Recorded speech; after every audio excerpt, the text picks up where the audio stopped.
All right, what's going on, everybody? Uh, Happy Monday, I guess.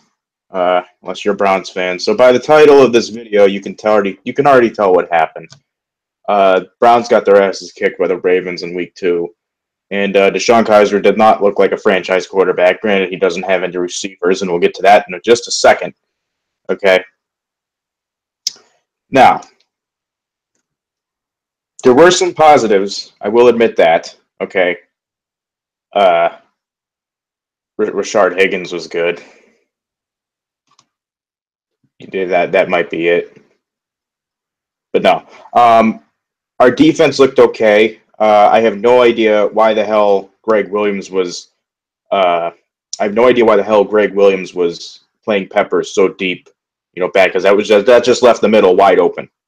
All right, that's why Benjamin Watson just he fucking destroyed us. Okay, and we can talk about how we don't really have a real free safety. We got to put Peppers at strong safety, all that shit. Now, this should be up to Greg Williams should have caught on to this real quick. Greg Williams didn't, he won a Super Bowl for a reason. Okay. So, I mean, I know he's got very little to work with. He doesn't have his best pass rusher. All the offensive line, for any team now has to do is just double team Emmanuel Ogba. Danny Shelton can't get penetration for jack shit. Okay, Larry Ogunjobi, he's good, but where the hell was he? I didn't see him one bit. Trayvon Cooley, he did good. He had that fumble recovery when I think his Lance Collins was his name. Uh, Excuse me, Lance Collins was his name, I think. He had that fumble recovery. So Trayvon Cooley has really impressed me, and just the way he performed in the preseason.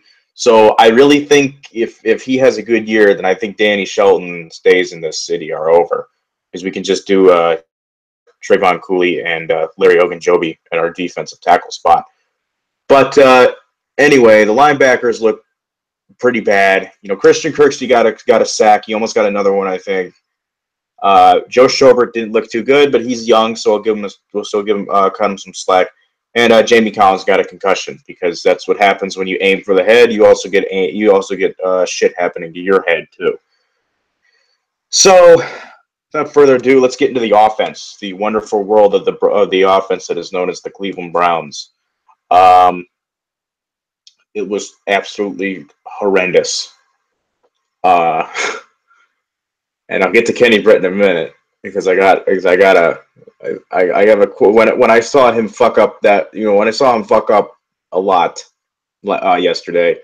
I kept thinking about this one quote, this one movie line, if you will, from one of my favorite movies around a certain time of the year. But I'll get into that a little later. So Corey Coleman now has a broken hand because he's got glass bones and paper skin. We have no fucking receivers now. Sammy Coates apparently got hurt on the last drive, and because if there's a video out circulating on Twitter right now where Sammy Coates and both Kenny Britt were very lazy on the final play. They were just kind of jogging their routes. Apparently, Sammy Coates did hurt his leg, so I guess it was just like a stinger or something. But Kenny Britt, you are one lazy son of a bitch. I really hate this, because he was supposed to be better than Terrell Pryor, and struggling Terrell Pryor in Washington too. I mean, this is what's so frustrating about this. We're supposed to have this veteran come in and teach these young guys, like Corey Coleman, like Rashard Higgins, like Ricardo Lewis. This guy was supposed to come in and kind of show them the ropes and everything. He's turned into a selfish, money hungry asshole. And excuse me, but he is. Okay, he's turning into. I can't. I don't know. There's so many people from past Browns regimes that I can choose. Who are Dwayne Bowe? Dwayne Bowe. This dude is Dwayne Bowe on steroids. Okay, and maybe Dwayne Bowe needed some fucking steroids when he was on here, or Mike Pettin was just an idiot and didn't want to play him. But Kenny Britt just looks awful. And if you go on his Twitter, Kenny Britt _18, if you are a Browns fan, his tweets will piss you off. They have pissed me off. Okay, so literally right after the game, he put "y'all people kill me" with 3 laughing emojis. Then more laughing emojis. Then more laughing emojis. Then the sigh emoji. Then the big eyes emoji. Then he did Then he did a disco emoji. Okay, and then he started tweeting the fucking lyrics to "Do a little dance and make a little love." Okay, and then he put wait, timeout with the timeout emoji because why the fuck not? Okay, and then he puts a picture of his family. Okay, I'm not gonna chew him out for that. But then he literally fucking, I swear to God, he's asking to get cut, and I hope to God the Browns sue him so they don't have to give him his money. Okay, because he's acting like a first class asshole. Okay, put smile. It's a new day with a, you guessed it, an emoji. It's the smiling angel, I guess is what it is. I don't know. I'm not too. I don't give a shit about emojis. He all the responses too. I mean, literally. Okay, this one's really funny. It says, "I got your back, Dwayne." I mean, Kenny. A new day to drop some passes. Must not be in the film room yet. And they got people commenting positive things. Lots of hate on here, man. No worries. You know your talent. Keep your head up. Right on. Don't stop smiling. That's the problem right there. This dude needs to get his ass chewed out. Okay. You know what? Remember that video from or it was that game? I think it was against Western Kentucky last year with Alabama and Western Kentucky, where Nick Saban he was screaming at Lane Kiffin on the sidelines. And at the end of the game, he's like, no, that's not an argument. It's called an ass chewing. We need Hugh Jackson, Al Saunders, our wide receiver coach, or just anybody on this staff in general. Hell, get Greg Williams to do it. I guarantee you he'll shit his pants. Okay? We need a guy to really come in there and just scream at him and tell him, hey, you're here for a reason. You're not here to just collect a paycheck each week. Okay? We see what you're doing out there. Okay? You're ruining our offensive drives. It's bad enough that Crowell can't find an open hole to save his life. I swear to God, that Trent Richardson jersey upstairs in my room is starting to make is really starting to feel like I got my money's worth. So all I got to do is tape a 4 with a 3 and tape over Richardson and draw Crowell on a piece of duct tape. And I got myself a good Crowell jersey, at least until he leaves for the Jets, because the Jets will overpay him. Okay.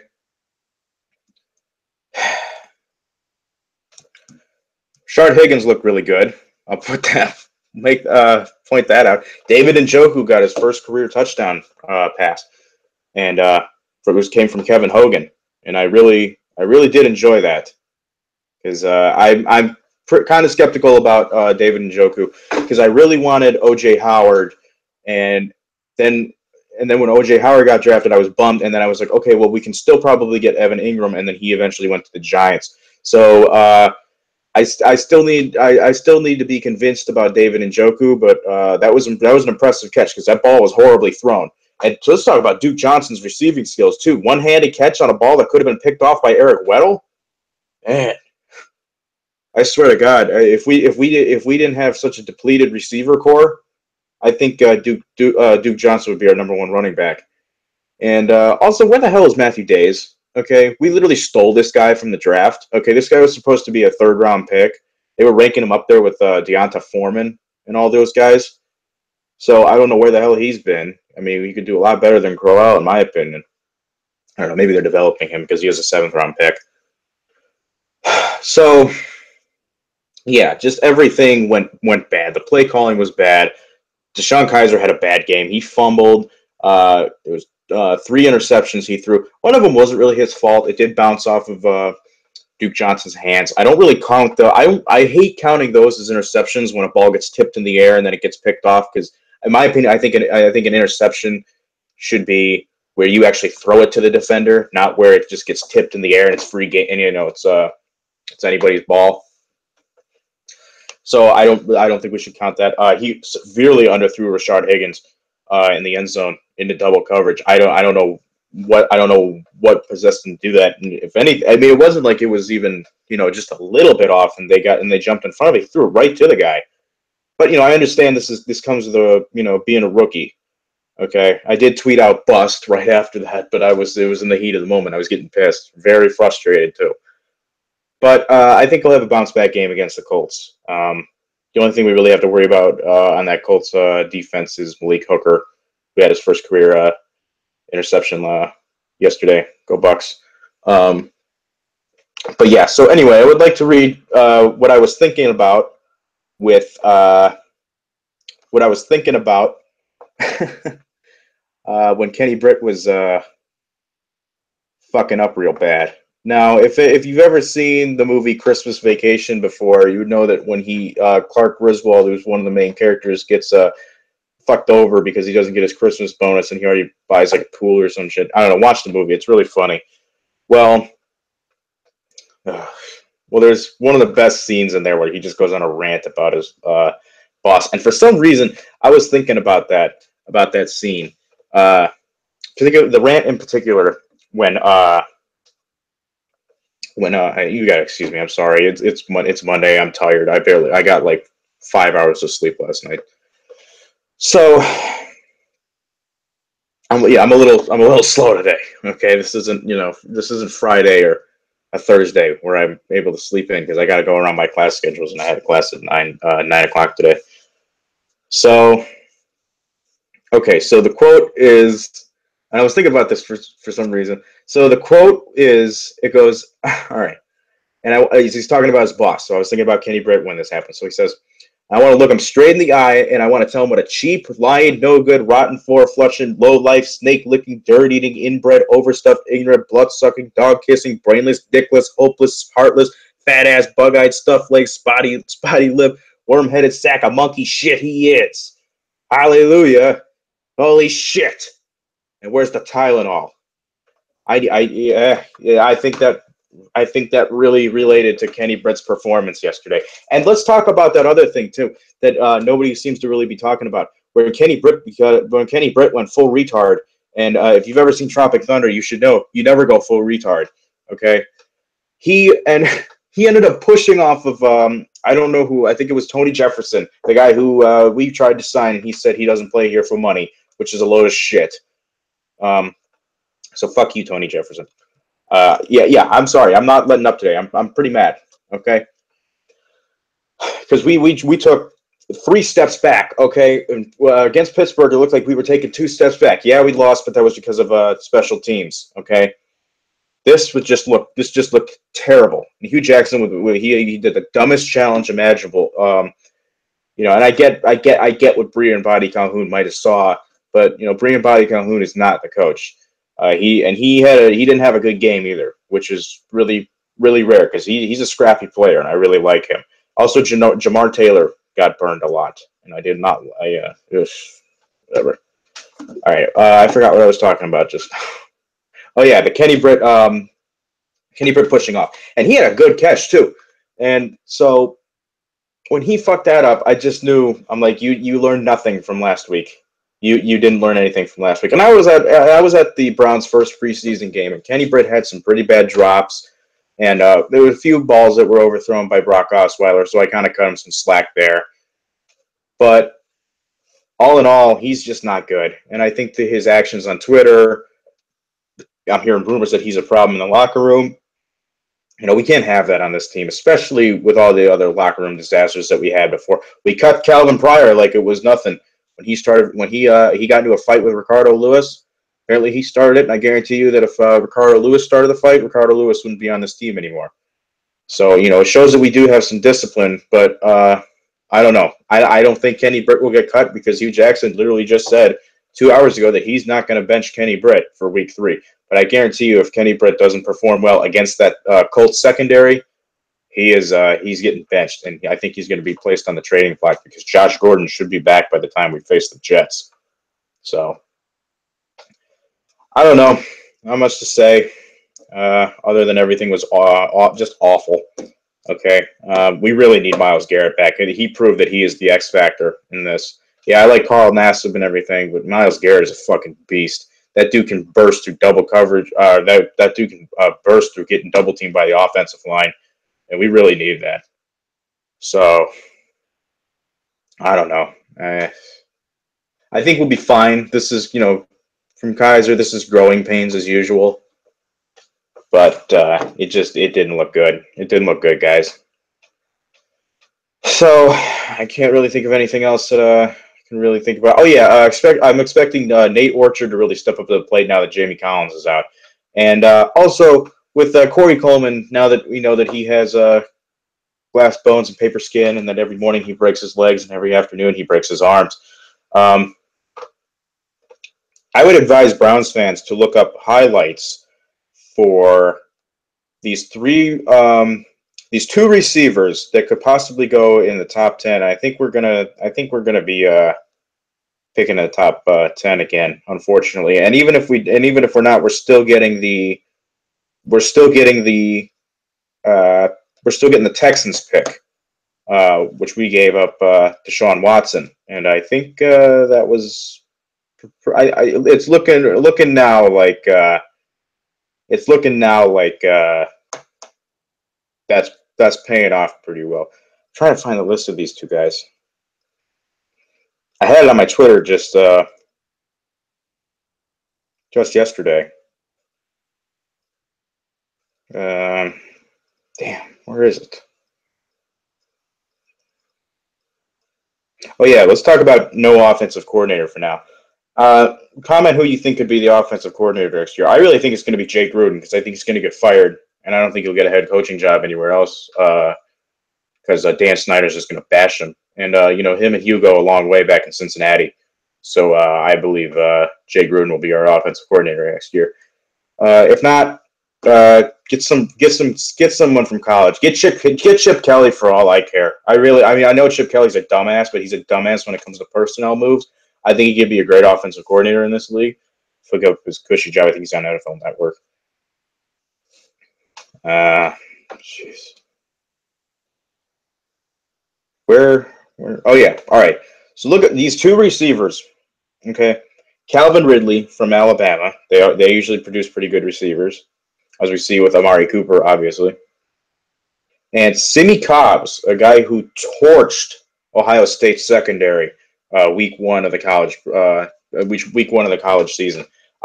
He pissed me off, obviously, against Ohio State. But if he ends up falling to the Browns in the draft, I would 100%. I would love to grab him. He would do incredible here. We need tall receivers. Okay, we can't be getting any more of these 5'10", 5'11" type of receivers anymore. Okay, we need to be getting 6'4", 6'2", a speedy guy in the slot with a minimum height of 6 feet. Okay, maybe Corey Coleman can be in the slot. He is quick and he can catch if he's healthy. That's the thing. We can't rely on him to be healthy. Both these guys, Ridley and Cobbs, they don't seem to be injury prone, at least from what I know. So we need help at the receiver position. Obviously, we need to utilize our tight ends a lot more, because if you get Njoku, and particularly Seth Duvall, I really like Seth Duvall as a second tight end to David Njoku. We could utilize them more because they can catch. If we could utilize them more and not really use them specifically for blocking, I think we can move down the field more. And also, why the hell aren't we running the ball? I've said this before, and I'll say it again. Run the damn ball. Okay, and I don't mean with Kaiser, where it's first and goal at the 4-yard line. You decide to do a quarterback draw. I mean, they swarmed him. Okay, that's where you got to give it to a goal line guy like Crowell, like Matthew Days, and or even give it to Danny Vitale. A big fullback that can power through, the offense and the offensive line and the defensive line, or just do something. You don't run with your quarterback in the goal line. He's gonna get killed unless you do it at the 1-yard line like we did last week against Pittsburgh. That was a great call because all he had to really do was just roll. He had to do a spin move and he was in. But at the 4-yard line, you're asking for it, buddy. You're asking for your quarterback to get hurt. And Kevin Hogan seemed nice for like 3 minutes. He underthrew that Duke Johnson play, or that Duke Johnson pass. The David Njoku pass wasn't really good either. And he did have Seth Duvall wide open. Hogan can run. He is a solid backup, but no, we gotta just let Kaiser continue to do his thing. And all you dumb Browns fans who are probably drinking all your $11 beers at the games or something. Well, we didn't have a home game, but I think you know what I mean. They were obviously drunk. saying we need to fire Sashi Brown, we need to fire Hugh Jackson. Deshaun Kaiser is clearly a bust after 2 games because that always happens. No, okay. Bernie Kosar struggled his first year. Peyton Manning struggled his first year. Troy Aikman struggled his first year. I think Joe Montana, all the greats suffered or not suffered. They performed horribly their first year. So we just got to give him time. He is the youngest starting quarterback in the league right now, and he wasn't ready to come out really. Brian Kelly fucked his development up immensely. Okay. But I do think if Kaiser were to wait and not enter the draft, he could have been the number 1 pick in the 2018 draft. So we did get a steal. So I'm going to leave it at that. Let's hope. Let's hope we can do better next week. I don't know. I'm taking the Browns over the Colts. I'm going to go 31. I'm going to go Browns 31, Colts 14. I think we're gonna hand the Colts their asses. Unless they do something stupid and go out and sign Colin Kaepernick, which in that case we're fucked. So, yep, I'll just leave it at that. And I don't think Andrew Luck will be coming back week 3 either, from the looks of it. So we really did luck out there. So we better win that game. We got an easy 3-game stretch coming up. We got Indianapolis, we got Cincinnati at home, and we have the Jets at home. So, we should take advantage of those 2 home games. And hey, you know what? Why not? Hey, Indianapolis Browns backers, people from, why don't you travel to the game? Let's go invade their stadium, okay? That should be fun. I can't do it because I'm broke. But if I was an Indianapolis Browns backer, which I don't know why I would live in Indianapolis, maybe I will. It's not a bad city. I kind of like it there. Okay? If I was an Indianapolis Browns backer, I would absolutely go to the game. I'd be barking like crazy. I'd make a fool of myself. Okay? Because we need that home presence. And I think once the Browns get good, the Browns backers will show up, and they'll show up in mass quantities. Kind of like how those idiots Cubs fans showed up for Game 7 of the World Series and completely ruined the Indians' confidence. So that's great. Also, the Indians, I think we're going to the World Series. I think we're going to win it this year finally. I think we're motivated. I think Tito's motivated to put the final nail in the coffin like we couldn't last year. And Lindor, he's playing for that contract. He wins a World Series with us, World Series MVP. I don't give a fuck. He can roll out whatever that man wants. Okay, you can buy him the state of Delaware if you want. If he wants the state of Delaware, you buy it. I don't know why he would want it, but if he wants it, you buy it. Okay, I would give Lindor all the money in the world if he can deliver and bring us our first World Series since 1948. So I'm gonna leave it at that. You guys know what to do. Like, comment, subscribe. You can follow me on Twitter at _Backa55. I put the link in the description, and I'll see you next time. I will be on a podcast Saturday morning. Well, it's a Google Hangouts podcast with F95523. I'll put his channel in the description below, and I'll be on there. Well, it's not really live, but I'll be on there, so you can listen to me on his channel sometime Saturday at 1. So, yeah, around 1 is usually when we do it. But if things come up, it'll be uploaded Saturday. All right. So have a good week, everybody. Go Browns. Go Tribe, and go Cavs. I guess. Later.